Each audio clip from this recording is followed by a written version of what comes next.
Hello everyone, welcome to doctor Amit Kumar YouTube channel. Doctor Amit Kumar YouTube channel में आप सबका स्वागत है। आज का जो लेक्चर है वो सेमेस्टर 6 वाले जो मारवाड़ी कॉलेज के विद्यार्थी हैं उनके लिए है। बॉयज सेक्शन और गर्ल्स सेक्शन दोनों सेक्शन के बच्चे ये वीडियो का लाभ ले सकते हैं। तो माय डियर स्टूडेंट, मैंने जैसा कि आपको बता रखा था कि मैंने 2 चैप्टर आपके साथ डिस्कस कर रखा है, इवन कंप्लीट भी कर दिया, टाइम वैल्यू ऑफ मनी और कैपिटल बजटिंग। मैंने दोनों चैप्टर का आपको पीडीएफ जो स्टडी मटेरियल था वो भी मैंने सेंड कर रखा है। तो जो बच्चे अब तक वो वीडियो को नहीं देख रखे हैं, वो क्लास को नहीं देख रखे हैं, तो सबसे पहले प्लेलिस्ट में जाकर के आप कैपिटल बजटिंग और टाइम वैल्यू ऑफ मनी का 2 प्लेलिस्ट बना रखा गया है। तो वो दोनों प्लेलिस्ट में जाकर के आप देख सकते हैं, उसमें सारे वीडियो आपके क्लास के मिल जाएंगे। साथ में कुछ प्रैक्टिकल सेशन मैंने करा रखा है, वो प्रैक्टिकल सेशन के क्वेश्चन भी मिल जाएंगे। तो आज का जो क्लास है वो मैं स्टार्ट करने जा रहा हूं cost of capital. Cost of capital जो है ये आपका कैपिटल बजटिंग का ही एक नया चैप्टर है, एक नया टॉपिक है, एक नया इंटरेस्टिंग एरिया है। जैसा कि मैंने आप सबको बता रखा था कि बैलेंस शीट, मैंने इससे पहले आपको फाइनेंशियल स्टेटमेंट भी कराया था, आपको याद करो। तो फाइनेंशियल स्टेटमेंट में मैंने एक कॉन्सेप्ट ले रखा था कि बैलेंस शीट का फॉर्मेट बताया था शेड्यूल 6 में, या फिर मैंने आपको ट्रेडिंग एंड पीएल का इनकम स्टेटमेंट का शेड्यूल 6 का पार्ट 2 में मैंने उसमें आपका फॉर्मेट डिस्कस कर रखा था। तो ऑलरेडी मैंने ये सारे डिस्कस कर रखे हैं, तो मैं उसी से आगे स्टार्ट करूंगा। अच्छा, एक चीज मैं और बता दूं, जो कॉस्ट ऑफ कैपिटल जो चैप्टर है, ये चैप्टर आपके यूजीसी नेट वाले जो विद्यार्थी हैं उनके लिए भी है बेटा, ठीक है ना। तो जो यूजीसी नेट की जो प्रिपरेशन कर रहे हैं तो वो भी ये चैप्टर को बहुत अच्छे से एंजॉय करिए। वीडियो को, क्लास को लास्ट तक देखेंगे ताकि आपको सब कुछ समझ में आए और नेक्स्ट क्लास जो है वो मेरे को लेने में बड़ा मजा आ जाए, ठीक है। तो चलिए हम लोग स्टार्ट करते हैं कॉस्ट ऑफ कैपिटल का नया चैप्टर। तो now I will start a new chapter and that chapter named as cost of capital. देखो, आज कॉस्ट ऑफ कैपिटल का इंट्रोडक्शन क्लास है। याद रखना ये कौन सा क्लास है, तो ये इंट्रोडक्शन क्लास है कॉस्ट ऑफ कैपिटल का, और बहुत इंटरेस्टिंग क्लास होने जा रहा है कॉस्ट ऑफ कैपिटल का। तो समझ लीजिए 1 बाय 1 करके। कॉस्ट ऑफ कैपिटल होता क्या है, तो याद करिए मैंने आपको बैलेंस शीट पढ़ाया था। मैं बैलेंस शीट फिर से बता रहा हूं, क्योंकि देखो मैं जब तक ये पूरा मैनेजमेंट नहीं पढ़ा दूंगा तब तक मैं डेली बैलेंस शीट, जब भी मैं शुरुआत करूंगा बैलेंस शीट से शुरुआत करूंगा। हाँ, जब डिविडेंड पॉलिसी में जब आऊंगा तब वहां पे मैं इनकम स्टेटमेंट भी लूंगा। तो यहां पे मेरा नॉन करेंट एसेट्स था, देन इसके बाद करेंट एसेट्स था, आपको याद होगा। यहां पे आपको शेयर होल्डर फंड था, देन नॉन करेंट लायबिलिटीज था, देन करेंट लायबिलिटीज था। Is it clear? तो मैंने आपको 2 चैप्टर पढ़ाया, टाइम वैल्यू ऑफ मनी। तो टाइम वैल्यू ऑफ मनी तो बेसिक चैप्टर था। इसको मैंने नॉन करेंट एसेट्स को मैंने एक बात बताया जिसका नाम लिया था कैपिटल बजटिंग। तो मैंने ये चीज यहां पे कर रखा है कंप्लीट। मैं आज के क्लास में जो बात करने जा रहा हूं वो कॉस्ट ऑफ कैपिटल है। तो कैपिटल में कौन सा कैपिटल, तो कैपिटल में 2 कैपिटल होते हैं आपके फॉर्म में। पहला तो इसको हम लोग बोलते हैं इंटरनल कैपिटल या इंटरनल फंड बोलते हैं इसको। हम लोग इसको क्या नाम से जानते हैं, इंटरनल फंड। और इसको हम लोग क्या नाम से जानते हैं, तो इसको हम लोग एक्सटर्नल फंड के नाम से जानते हैं। तो एक तो बच्चा लोग इंटरनल फंड हो गया, एक एक्सटर्नल फंड हो गया। तो एक्सटर्नल फंड में क्या जाता है सर, डेप्ट आ जाता है, डिबेंचर्स जिसको हम लोग बोलते हैं, तो ये डेप्ट हो गया। एक्सटर्नल यहां पे क्या जाता है, तो इक्विटी शेयर्स कैपिटल हो गया, प्रेफरेंस शेयर्स कैपिटल हो गया। तो अब समझोगे चीजों को समझोगे, हमारे पास इसका क्या कॉस्ट है, बुक में क्या कॉस्ट है, ठीक ना। जैसे अगर हमने 10 रुपए का फेस, देखो फेस वैल्यू अलग होता है, याद रखना, इशू प्राइस अलग होता है, कॉस्ट अलग होता है। तो हम इसको बोलते हैं, जैसे इक्विटी शेयर्स कैपिटल की बात करें तो केई बोलते हैं, प्रेफरेंस शेयर्स की बात करें तो केपी बोलते हैं, और वही चीज अगर हम डेप्ट की बात करें तो केडी बोलते हैं, ठीक है। मतलब यहां पे हम KP, KE cost of equity, KP cost of preference shares, KD cost of डेप्ट, ठीक है। तो ये हमारा क्या होगा, किस कंपनी का डेप्ट जो है ज्यादा है कम है, जिस कंपनी का कम है या ज्यादा है तो हम क्या करेंगे, कम रहेगा तब क्या करेंगे, हमारा डिसीजन क्या होगा फॉर्म में, इज इट क्लियर। तो ये सारी चीजें जो है मैं आज के क्लास में आपके साथ करने वाला हूं। तो जिन बच्चों का आज पहला क्लास है, जो अब तक मेरे चैनल को सब्सक्राइब नहीं कर रखे हैं, वो उन सभी से मैं रिक्वेस्ट करता हूं कि जितने भी मारवाड़ी कॉलेज के विद्यार्थी या बाहर के भी जो विद्यार्थी हैं जो मेरा वीडियो यूट्यूब चैनल देख रहे हैं, वो चैनल को सब्सक्राइब कर लीजिए, बेल बटन प्रेस कर लीजिए, ताकि जो नया नोटिफिकेशन जब भी मैं वीडियो अपलोड करूं तो आपको सबसे पहले मिले और सबसे पहले आप वो क्लास का बेनिफिट ले ले। क्लास को लास्ट तक देखेंगे, अगर क्लास आपको समझ में आए तो आप एक लाइक बटन जो है जरूर प्रेस कर देना, ताकि मेरे को नेक्स्ट वीडियो बनाने वक्त जो है वो मोटिवेशन मिलता रहे। तो चलिए आप लोग इसको नोट डाउन करेंगे, ये बेसिक चीज है, मैं इसके बाद में आगे बातें करता हूं आपके साथ। चलिए, तो ऐसा है बच्चा लोग, एकदम अच्छे से समझोगे। आज का चैप्टर बहुत इंटरेस्टिंग होने वाला है, बहुत मजेदार चैप्टर है और बहुत अच्छा लगने वाला है आपको ये चैप्टर। यकीन मानो ये चैप्टर अगर पढ़ लिए तो आज के बाद जो है आपको फाइनेंशियल मैनेजमेंट से ना प्यार हो जाएगा, है ना। तो ऐसा है, मैंने चैप्टर जो स्टार्ट किया है कॉस्ट ऑफ कैपिटल, और एक पता है ना एक बात, पहला प्यार जो है ना वो भुलाए नहीं भूलते लोग, तो यही है कॉस्ट ऑफ कैपिटल। अगर आपको इससे पहला प्यार हो गया तो आप ये चैप्टर लाइफ में नहीं भूलने वाले हो। तो ये तो इतना इंटरेस्टिंग चैप्टर आने वाला है। मेरे को एक बात बताना, आप सब लोग बताओ, अगर ये एक पर्सन है, ध्यान से समझोगे, ये एक पर्सन है और ये एक कंपनी, ठीक है, ये कौन है बेटा, जॉइंट स्टॉक कंपनी। इसका नाम ले लेता हूं मैं, इसका नाम बताओ क्या लोगे आप बताओ इसका क्या नाम लोगे। तो इसका नाम मैं ले लेता हूं छगनलाल। नाम खतरनाक लिया है तो काम भी इसका खतरनाक होगा। छगनलाल नाम लिया है और ये कंपनी का जो नाम है, ये कंपनी का डेजर्ट लिमिटेड, कंपनी का क्या नाम है, डेजर्ट लिमिटेड। मरुस्थल है, सूखा है बेटा ये कंपनी ना। और छगनलाल मतलब नाम से ही लग रहा है कुछ ना छटपट वाला चीज है। मेरे को एक बात बता दो, डेजर्ट कंपनी, सूखा कंपनी, मतलब ये कंपनी को फंड कहीं से लाने हैं, सब बाहर से लेकर के आने हैं। तो अब इसके पास फंड जो है वो बाहर से आएगा, मतलब फंड इसको बाहर से आएगा। तो कहने का मतलब ये बंदा जो है इसको क्या करेगा, फंड देगा। तो फंड क्या क्या देगा, फंड देगा इसको इक्विटी शेयर्स कैपिटल, सर क्या देगा, प्रेफरेंस शेयर्स कैपिटल, क्या देगा सर, डिवेंचर्स देगा। तो ये सारे जो फंड होंगे वो आपका डेजर्ट लिमिटेड जो है वो किससे रिसीव करेगा, बाहर से रिसीव करेगा, मतलब छगनलाल जैसे बहुत सारे लोग होंगे उससे रिसीव करेगा कि नहीं रिसीव करेगा।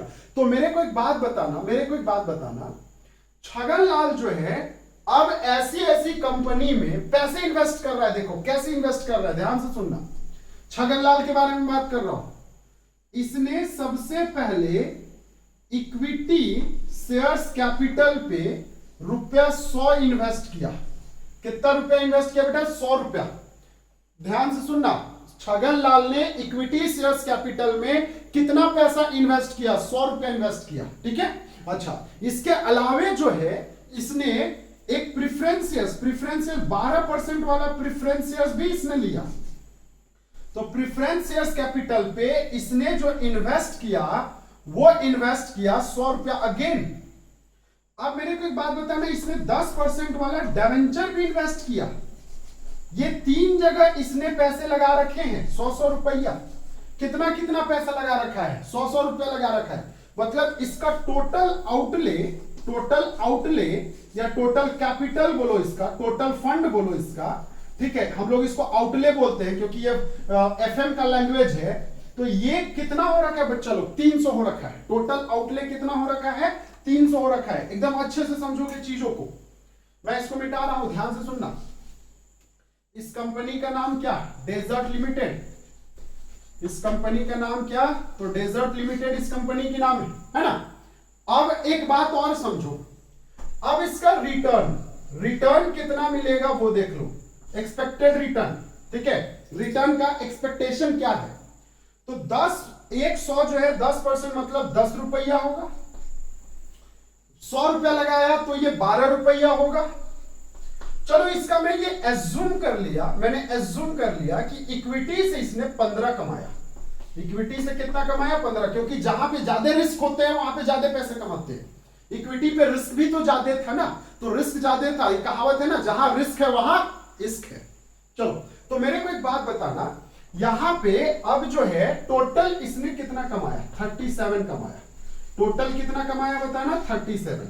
इधर कितना? 300। 300 रुपए लगा के कितना कमाया? 37 कमाया। तो अगर आपसे कोई पूछेगा कि जब 300 रुपए लगा के 37 कमा सकता है, तो बताओ बच्चा लोग 600 लगा के कितना कमाएगा? तो आप क्या करेंगे पता है? सर एक्स निकाल लो, यूनिटरी मेथड, या इसी को हम लोग बोलते हैं इंट्रापोलेटिंग मेथड। तो इंट्रापोलेटिंग मेथड में x is equal to 37 multiple 600 divided by 300, मतलब यहां पे 2, तो ये आ जाएगा 74। बात समझ में आ गया? यही आया, 74 आया।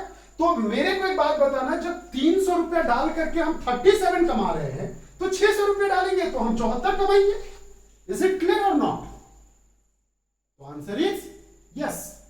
बट मेरे हिसाब से आपने ये गलत किया, अब आपके दिमाग में घंटी बजा होगा, सर ऐसा क्यों? जब ये आपका 300 रुपया लगा के 37 कमा रहा है, तो 600 लगा के तो 74 ही ना कमाएगा। एक कॉमन सेंस बताओ, क्या ये आपने सही किया?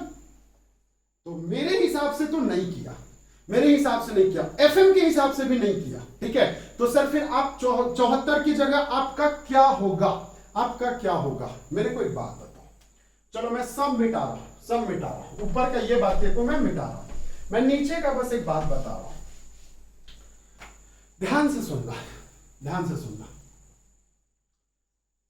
मैं 100 रुपया लगा करके 15 रुपया कमा रहा हूं, अगेन 100 रुपया लगा के 12 रुपया कमा रहा हूं, अगेन 100 रुपया लगा के 10 रुपया कमा रहा हूं। तो बेटा जब मैं 100 रुपया लगा के 15 कमा सकता हूं, तो फिर ये 100 लगा के मैं 10 क्यों कमाऊंगा? भाई मैं भी तो चाहूंगा ना कि मेरे को 15 ही मिले। इज इट क्लियर और नॉट? मैंने क्या बोला समझ में आ रहा है? मैंने सीधा सा बोला, जब मेरे को 100 रुपया लगा करके मैं यहां पे 15 कमा रहा हूं, तो मैं अगेन 100 रुपया डाल करके 10 क्यों कमाऊंगा? मेरा यहां तो 5 रुपया सीधा नुकसान हो जा रहा है ना। मैं तो यहां पे क्या करूंगा? मैं यहां पे 15 ही कमाना चाहूंगा कि नहीं चाहूंगा? मेरे को एक बात बताना, मेरा एक्सपेक्टेशन जो होगा, एक्सपेक्टेशन टू अर्न, एक्सपेक्टेशन जो होगा बच्चा, वो आपका क्या होगा? तो एक्सपेक्टेशन टू अर्न जो है वो 3 केस होगा कि नहीं होगा? बताओ। 3 केस होगा। हम पहला केस में भी 15 ही कमाना चाहेंगे, दूसरा केस में भी 15 ही कमाना चाहेंगे, तीसरा केस में भी तो 15 कमाना चाहेंगे। बताओ कमाना चाहेंगे कि नहीं कमाना चाहेंगे? हाँ कि नहीं? हमने तीनों केस में कितना कमाया? 15 कमाया। क्यों भाई? क्योंकि ये तो फंडा गलत हो गया कि नहीं हो गया गलत? जब हम 100 रुपए लगा करके 15 कमा सकते हैं, 100 रुपए लगा करके जब 15 कमा सकते हैं, तो 100 में हम 12 या 100 में हम 10 क्यों कमाए? कॉमन सेंस है, हम तो 100 में 15 ही कमाना चाहेंगे। बट मेरा एक्चुअल रिटर्न जो है हो सकता है 15 का 15 हो। मैंने एक्सपेक्टेशन कितना लगाया? 15 लगाया, मेरे को मिला भी कितना पैसा? 15 मिला। अच्छा, ये 17 मिल सकता है, हो सकता है सर। ये हमारा 12 मिल सकता है कि नहीं मिल सकता है? बताओ। तो एक तो मेरा 15 मिल सकता है, या मेरा ये एक्सपेक्टेशन था, दैट इज और एक्सपेक्टेशन। तो जरूरी नहीं है ना कि जो हम एक्सपेक्ट करते हैं क्या वो जरूर मेरे को तो मन है, ठीक ना, कि मैं नेक्स्ट ईयर जो है एशिया का सबसे अमीर आदमी बन जाऊं। ये मेरा एक्सपेक्टेशन है। जरूरी है कि मैं उतना कमाऊंगा? नहीं ना। तो मेरे को एक बात बताना, मेरा एक्सपेक्टेशन के अनुसार जो है रिजल्ट जो है ये जरूरी नहीं है कि होता है। तो हमने एक्सपेक्टेशन लगाया। देखो एक्सपेक्टेशन तो लगाने चाहिए, क्योंकि अगर आप पढ़ रहे हैं तो आपको पता है कि मैं नेट क्रैक करने के लिए पढ़ रहा हूं, मैं सेमेस्टर में अच्छे मार्क्स स्कोर करने के लिए पढ़ रहा हूं। तो ये तो आपका एक्सपेक्टेशन है बच्चा, ये आपका क्या है? एक्सपेक्टेशन। इस केस में मार्केट वैल्यू जो है वो हमारा सेम है कि नहीं है? मार्केट वैल्यू क्या है? सेम है। अच्छा, ये मैंने रुपया में लिया, ये परसेंट में भी लिया जा सकता है, ये परसेंट में भी लिया जा सकता है, ठीक है ना, ये परसेंट में भी लिया जा सकता है, ठीक है। अच्छा, इस केस में मार्केट वैल्यू क्या कर रहा है? रेस कर रहा है कि नहीं कर रहा है? मार्केट वैल्यू हमारा फॉर्म का क्या कर रहा है? रेस कर रहा है। क्यों? क्योंकि हमने एक्सपेक्टेशन लगाया था 15%, कमाया 17%, बहुत बढ़िया बात। इस केस में मार्केट वैल्यू जो है, मार्केट वैल्यू जो है वो हमारा डिक्लाइन किया कि नहीं किया बच्चा? ये डिक्लाइन किया। तो एक में मार्केट वैल्यू रेस कर रहा है, दूसरे में मार्केट वैल्यू क्या कर रहा है? डिक्लाइन कर रहा है। Is it clear? ये बातें समझ में आई कि नहीं समझ में आई?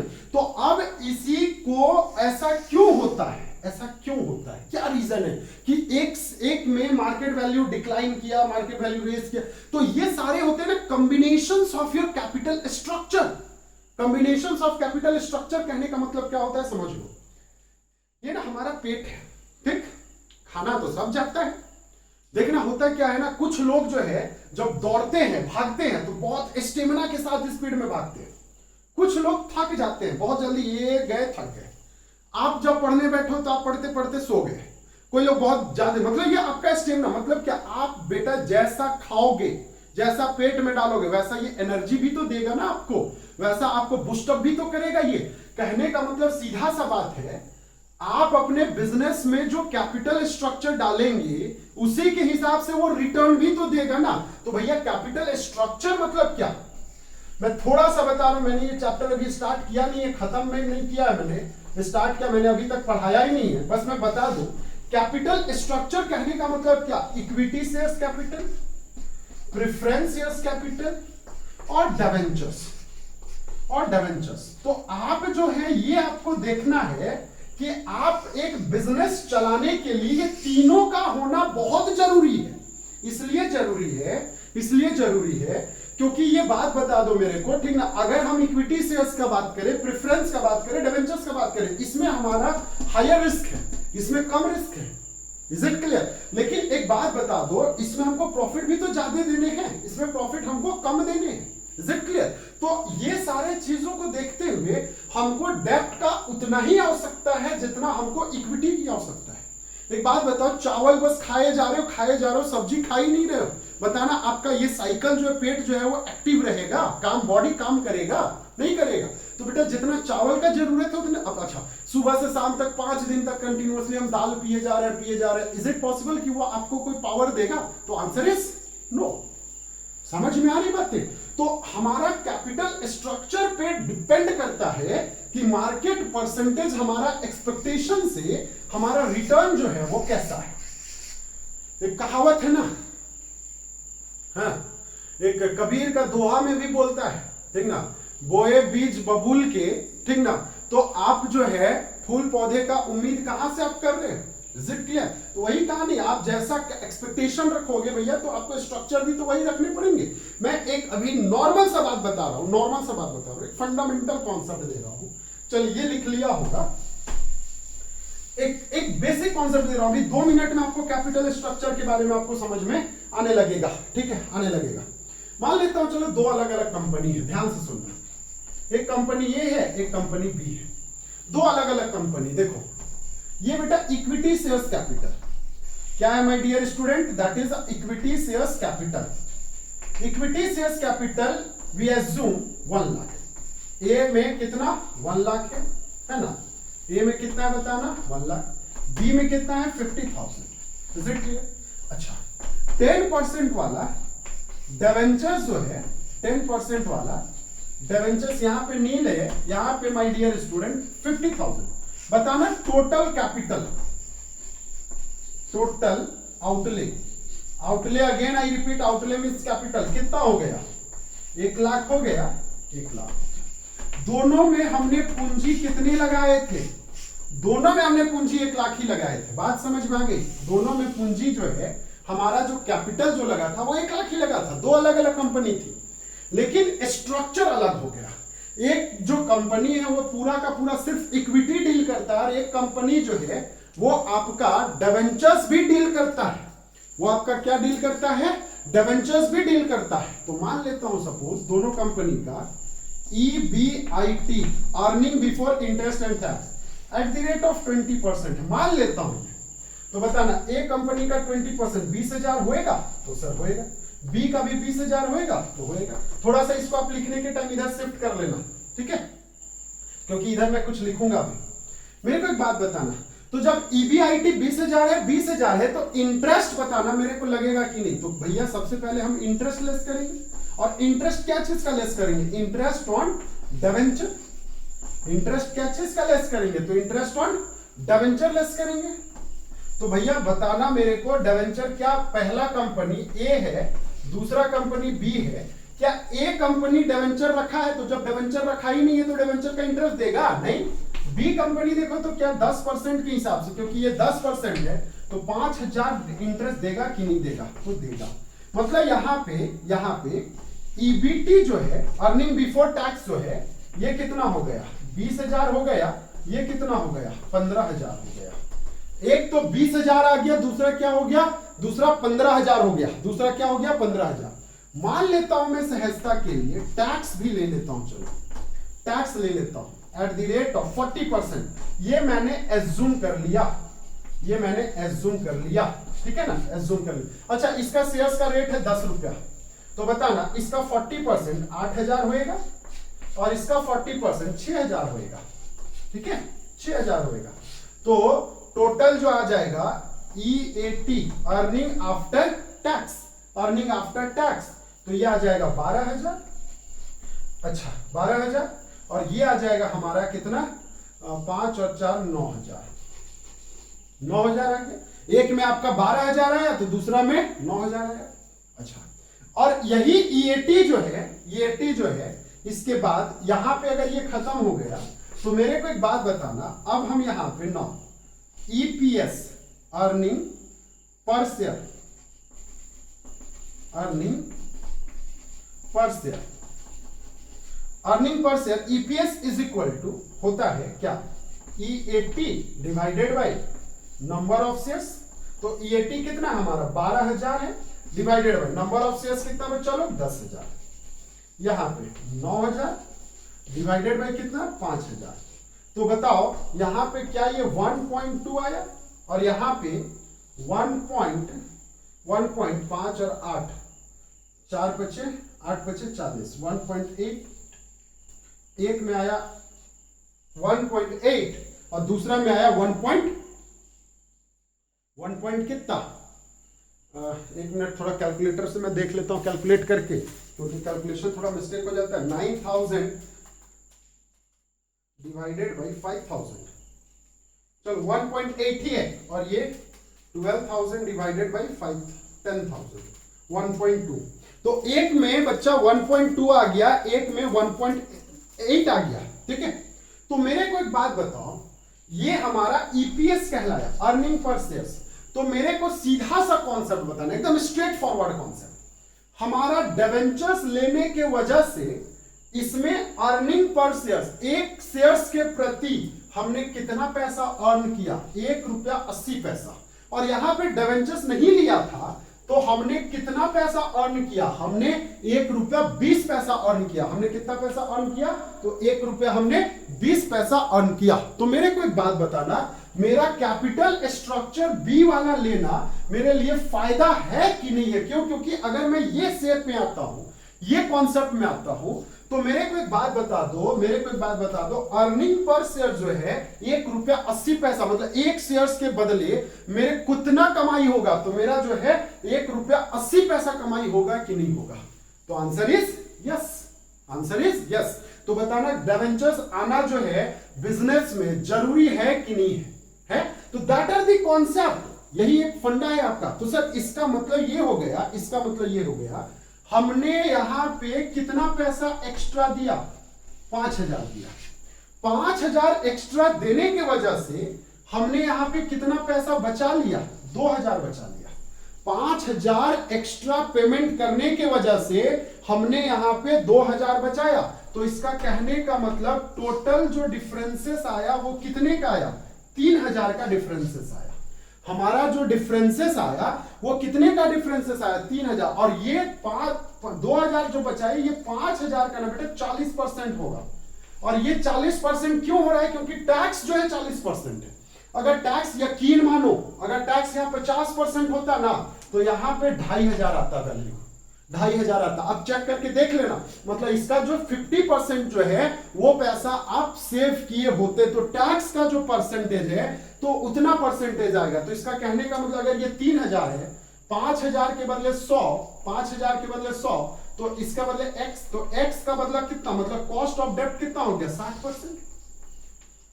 कॉस्ट ऑफ डेप्ट कितना हो गया 60, क्योंकि अगर मैंने यहां पे सीधा सा बात है ये 5000 का ना इफेक्ट से 3000 का बेनिफिट हुआ आपको, तो 3000 5000 का इफेक्ट से बेनिफिट हुआ, तो 5000 के मतलब 5000 का मतलब है कि 100, तो 3000 के बदले कितना, तो 3000 के बदले 6%, सॉरी 3000 के बदले 6, अगर 5000 के बदले 10 रुपया है तो 3000 के बदले कितना होगा 6% होगा। इज इट क्लियर और नॉट? यहां तक समझ में आ रहा है, नहीं समझ में आ रहा है? मतलब मेरे को एक सीधा सा कॉन्सेप्ट समझाना, साफ साफ। मैं इसको मिटा रहा हूं, मैं ऊपर का मिटा रहा हूं, मैं नीचे का नहीं मिटा रहा। मेरे को एक बात बताना, 5000 का जो आया था वैल्यू वो 10 के लिए आया था, हाँ कि नहीं? तो बताना 3000 जो मैंने बचाया वो कितने के लिए बचाया? तो कॉन्सेप्ट बोलता है, या अगर इसको हम 100 ले लिए, ठीक है, तो कॉन्सेप्ट बोलता है x is equal to 3000 multiple 100 divided by 5000। तो क्या ये आपका 3000 डिवाइडेड बाई 5000 मल्टीपल 100, तो क्या ये आपका 60% आ जाएगा कि नहीं आ जाएगा? और अगर ये 100 रुपया लिया, अगर यही फेस वैल्यू अगर हम 10 रुपया लेते, फेस वैल्यू 10 लेते, तो हमारा इसका जो वैल्यू आ जाता है वो कितना आ जाता है? 6 आ जाता है कि नहीं आ जाता? 6 आ जाता ना। तो दैट आर दी कॉन्सेप्ट, मतलब अगर हमने यहां पे, मैं बता रहा हूं इसके आगे का कॉन्सेप्ट, ध्यान से सुनना, मैं मिटा रहा हूं। इसका कहने का मतलब ये हो गया, हमने टैक्स का परसेंटेज कितना लिया, देखो डेप्ट हमारा परसेंटेज जो डिवेंचर्स का है वो कितना है 10% है। डिवेंचर्स हमारा कितना है, डिवेंचर्स का परसेंटेज कितना है 10% है, और 10% का टैक्स जो बेनिफिट जो हमको मिल रहा है वो 40% ऑफ 10% मिल रहा है कि नहीं? डिवेंचर का ही 40% मिल रहा है कि नहीं मिल रहा है? तो 40% का 10%, तो सीधा सा बात है यहां पे 10% का माइनस 4%, तो इसका कहने का मतलब क्या ये 6% नहीं हो जाएगा? और यही आपका क्या कहलाएगा, केडी कहलाएगा। यही आपका क्या कहलाएगा, कॉस्ट ऑफ डेप्ट कहलाएगा। यही आपका क्या कहलाएगा, कॉस्ट ऑफ डेप्ट कहलाएगा। समझ में आ गई बातें? यही आपका क्या कहलाएगा, कॉस्ट ऑफ डेप्ट कहलाएगा। तो मेरा जो कॉस्ट ऑफ डेप्ट जो आया वो कैसे आया? तो सर वो आया, ध्यान से समझोगे, मैंने यहां पे कंक्लूजन निकाला था, ये कंक्लूजन ड्रॉप करा था, ठीक है, कंक्लूजन ड्रॉप करा था। मैं इसको मिटाता हूं, मतलब केडी निकालने के लिए हमने ये काम किया आपके साथ, केडी निकालने के लिए हमने ये काम किया, तो इसका मतलब ये 6% हो गया। तो अगर हम इसी को आगे लेकर के चले तो क्या होगा वो समझो। देखो